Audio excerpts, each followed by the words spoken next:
Ever wondered what happened to the Romans? Did they just vanish? The answer is hiding in plain sight. They didn't disappear. They became the Italians. But how did this incredible transformation happen? How did a single city on a hill grow into a vast empire, then shatter into 1,000 pieces, only to be reborn as the nation we know today? Join us as we trace the epic journey from Roman citizen to modern Italian. It all begins on a cluster of hills overlooking the Tiber River. Legend tells us of Romulus and Remus, but history points to the Palatine Hill as the cradle of Rome, founded around 753 BC. In its early days, Rome was just one of many city-states on the Italian peninsula, surrounded by a mosaic of diverse cultures. To the north were the sophisticated Etruscans, whose art and engineering deeply influenced early Rome. To the south lived the Greeks in their prosperous colonies, and throughout the central highlands roamed fierce Italic tribes like the Samnites and the Sabines. The early Roman Republic wasn't just a military machine. It was a master of assimilation. As the legions marched, conquering one tribe after another, they didn't just impose their will. They built roads, established colonies, and offered a path to citizenship. Take the Sabines, for example. After early conflicts, they were among the first to be absorbed, their people becoming Roman citizens and their elites even joining the Roman Senate. The tough Samnite Wars, which lasted over half a century, ended with the Samnites being defeated, but ultimately integrated. The Roman legionnaire was the key agent of this change. A soldier from Gaul or Spain serving in a legion stationed in Campania would settle there after his service, marrying a local woman and raising a family that spoke Latin and identified as Roman. This blend of conquest, diplomacy, and settlement slowly turned a patchwork of tribes into a unified peninsula under the banner of Rome. Being Roman soon became less about where you were born and more about a political and cultural status. It was a deal. You adopt our language, our laws, and our customs, and in return you get the protection, infrastructure, and opportunities of the world's greatest power. The Romans were unparalleled engineers. They built a breathtaking network of roads, like the Appian Way, that connected the entire peninsula, allowing goods, armies, and ideas to move with unprecedented speed. Aqueducts brought fresh water to burgeoning cities, and forums became centers of commerce and public life. This process of Romanization was profound. Language was the most powerful tool of this transformation. While classical Latin was the language of poets and politicians, the common people and soldiers spoke vulgar Latin. It was a simpler, more dynamic form of the language, and as it spread across Italy, it began to mix with the old local languages it was replacing.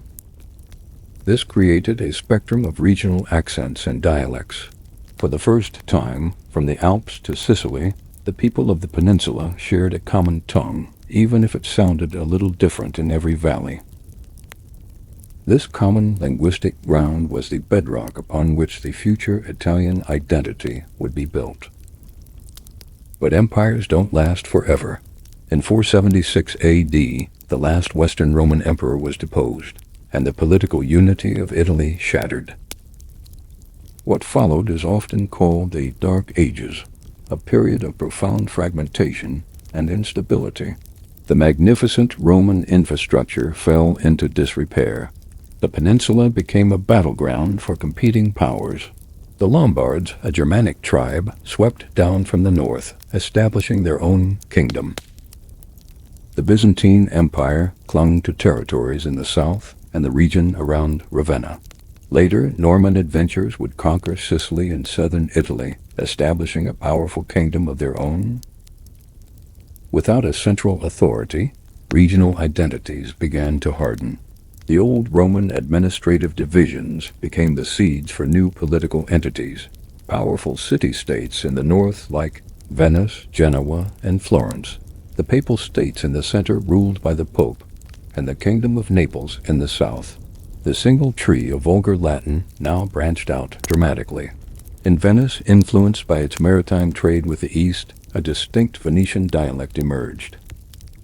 In Naples, centuries of Greek, Norman, and Spanish rule shaped the unique sounds of Neapolitan. In Sicily, the influence of Arabic and Norman French created the rich Sicilian language.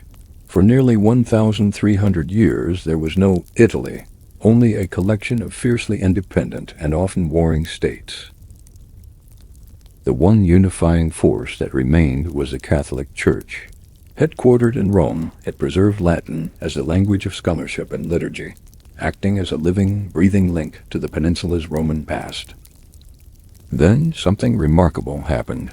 Beginning in the 14th century, a cultural explosion known as the Renaissance erupted, starting in Florence. Scholars and artists began looking back, rediscovering the lost glory of ancient Greece and Rome. They unearthed classical texts, studied Roman statues, and drew inspiration from the architectural marvels still standing amidst the ruins. This was humanism, a focus on human potential and achievement, inspired by the classical world. And at the heart of this cultural rebirth were three literary giants: Dante Alighieri, Petrarch, and Boccaccio. All three wrote not in the formal Latin of the Church, but in their native Tuscan dialect, the dialect of Florence. Dante's Divine Comedy was a journey through the afterlife that became a cornerstone of literature. Petrarch's sonnets perfected a new form of poetry. Their work was so brilliant, so influential, that it elevated the Tuscan dialect above all others. Printers in Venice, the publishing capital of the world, began printing these works, spreading them across the peninsula. For the first time in a millennium, educated people from Milan to Palermo were reading the same language. A cultural unification was beginning, laying the intellectual groundwork for the political unification that was yet to come. By the 19th century, the Italian peninsula was still a geographical expression, as one Austrian statesman dismissively called it. It was a patchwork of states, many under the thumb of foreign powers like Austria and France. But the idea of a unified Italy, an idea born in the Renaissance, had taken root. This led to the Risorgimento, or the Resurgence, a passionate political and military movement to create a single Italian nation. It was a struggle led by three key figures.